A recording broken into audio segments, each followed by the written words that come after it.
শীতের সকাল, চারিদিকে ঘন কুয়াশার আবছা অন্ধকার। দূরের জিনিসগুলো খুব একটা নজরে আসছে না।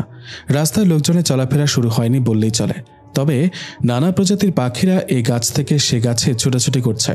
এদিকে দুর্বা ঘাসের কুয়াশার বাড়িতে স্নান করছে। তাদের গায়ে জমে থাকা শিশির কণা সূর্যের মৃদু কিরণে মুক্তার দানার মতো ঝলমল করছে। আর রাস্তার দুপাশে সবুজ ধান ক্ষেত পুরো প্রকৃতিকে সবুজ করে রেখেছে। কিন্তু এদিকে নাজিফার কোনো খেয়াল নেই। শীত সবাইকে হার বানাতে পারলেও তাকে পারেনি।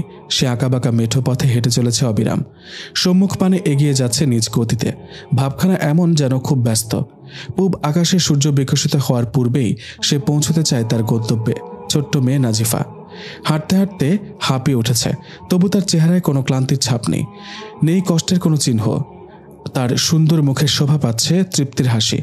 নাজিফার পুরো নাম নাজিফা তাসনিম আশা। বয়স 7 বৎসর। বাবা মায়ের একমাত্র সন্তান সে। তাকে নিয়েই তাদের সকল স্বপ্ন, সকল আশা। তাই তো তার নামের শেষে আশা শব্দটি যুক্ত করেছেন তারা। নাজিফার মাতার নাম আমেনা বেগম। তিনি একজন গৃহিণী, সাদা মনের মানুষ। লেখাপড়া তেমন জানেন না, তবে নামাজ রোজার ব্যাপারে খুবই আন্তরিক। নাজিফার পিতা মাজহারুল ইসলাম। তিনি অমায়িক লোক, দিনদারির দিক দিয়ে গ্রামের সবার চেয়ে এগিয়ে। নিজে আলেম নন, কিন্তু আলেম ওলামাদের সাথে অনেক বেশি অন্তরঙ্গ। ওয়াজ মাহফিলেও বেশ যাতায়াত করেন। তিনি আলেম ওলামাদের পবিত্র জবানে কুরআন হাদিসের যে আলোচনায় শোনেন তাই আমল করার চেষ্টা করেন। একবার এক আলেমের মুখে শুনেছিলেন মুসাফির ও পথিকদের সেবা করা অনেক বড় সওয়াবের কাজ। এই কথা শোনার পর তিনি তার বাড়ির সামনে রাস্তার পাশে একটি বিশ্রামাগার বানিয়ে দিয়েছেন। এই পথ দিয়ে যাওয়ার সময় ক্লান্ত পথিকরা যেন এখানে বসে একটু আরাম করতে পারেন। আমেনা বেগম ও মাজহার সাহেবের মনের লালিত স্বপ্ন তাদের আদরের একমাত্র কন্যা নাজিফাকে পবিত্র কুরআন শরীফের হাফেজা বানাবেন। মাজহার সাহেব একবার এক মাওলানা সাহেবের মুখে শুনেছিলেন, হাদিস শরীফে আছে, যে ব্যক্তি কুরআন শরীফ পড়ে এবং তদানুযায়ী আমল করে তাকে কিয়ামতের দিন একটি নূরের তৈরি তাজ পরানো হবে এবং তার পিতামাতাকে 2টি নূরের তাজ পরানো হবে। তখন তার পিতামাতা বলবে, হে আল্লাহ, এই তাজ কিসের বদলে?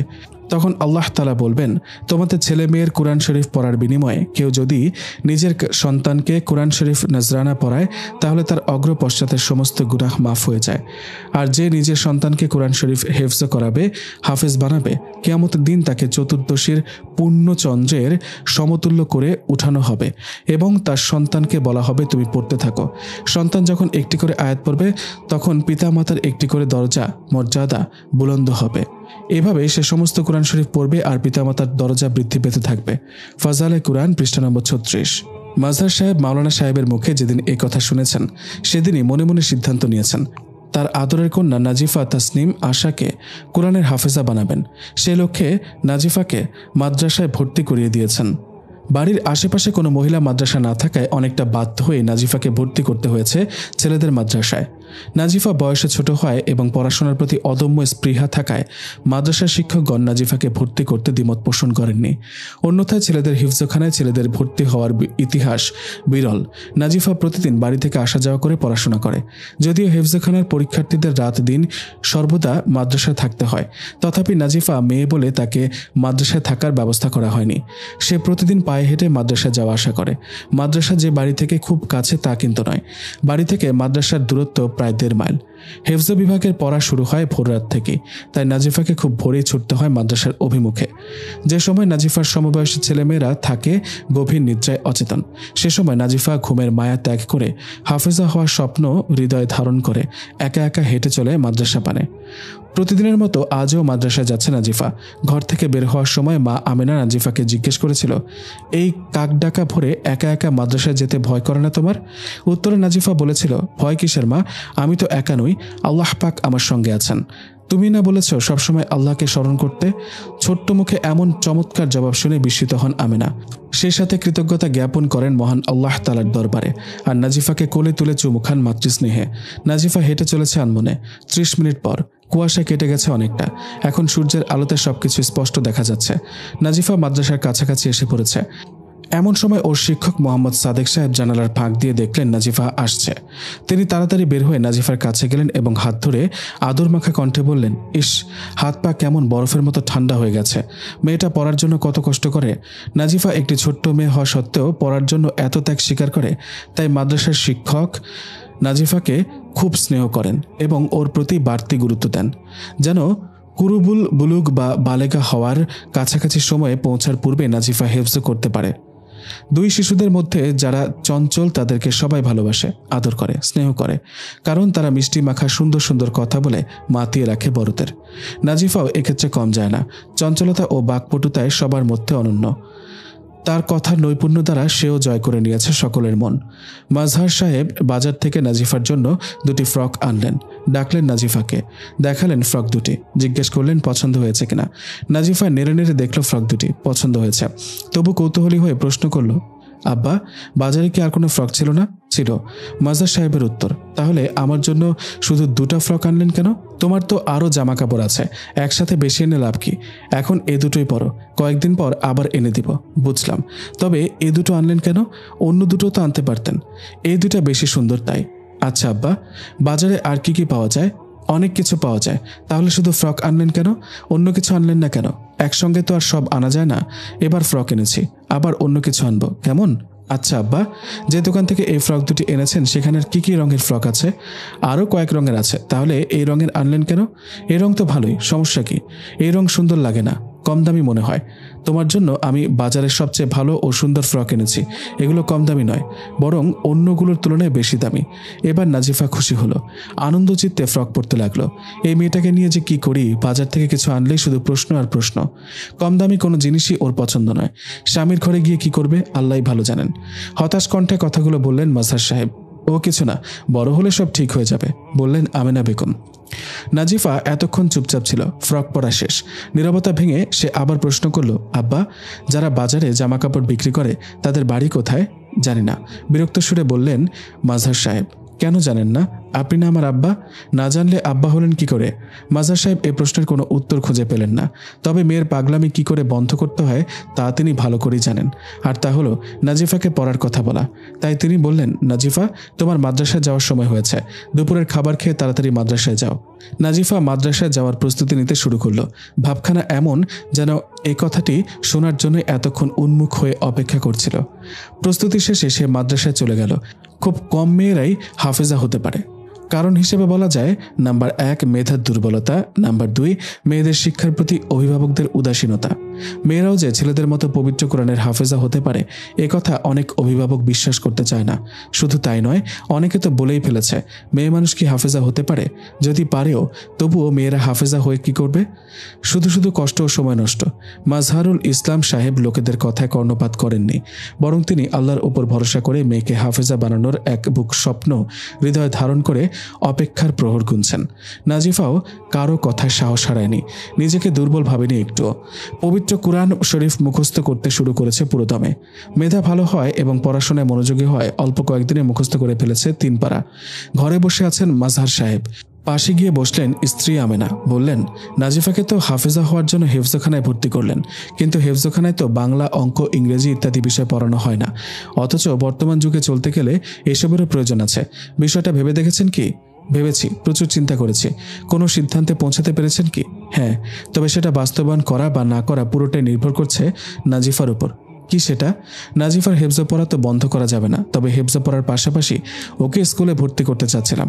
ও কি একই সাথে 2 রকম পড়া পড়তে পারবে? তাছাড়া ক্লাসই বা করবে কিভাবে? তেমন কোনো সমস্যা হবে না, তবে পরিশ্রম একটু বেশি করতে হবে।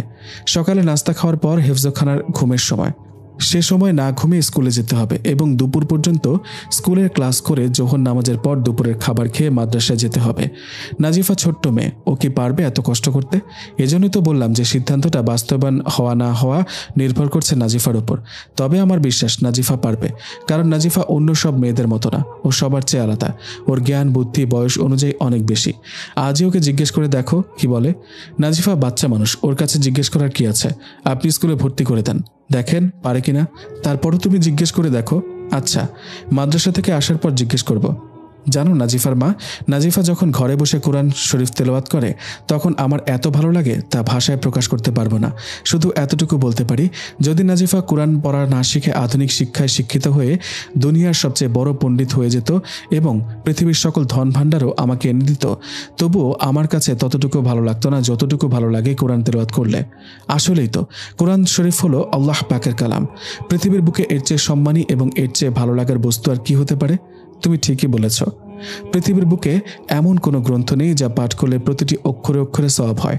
শুধু কুরআনই এমন এক গ্রন্থ যা বুঝে পড়ুক আর না বুঝে পড়ুক প্রতিটি অক্ষরে অক্ষরে সওয়াব হবে। এ প্রসঙ্গে মনে হয় একটি হাদিস আছে, আমি একবার একটি বইয়ে পড়েছিলাম। হ্যাঁ আছে। আপনার কি জানা আছে হাদিসটি? জানা আছে, তাহলে একটু বলবেন কি? আমার পুরোপুরি মনে নেই, বলছি শোনো।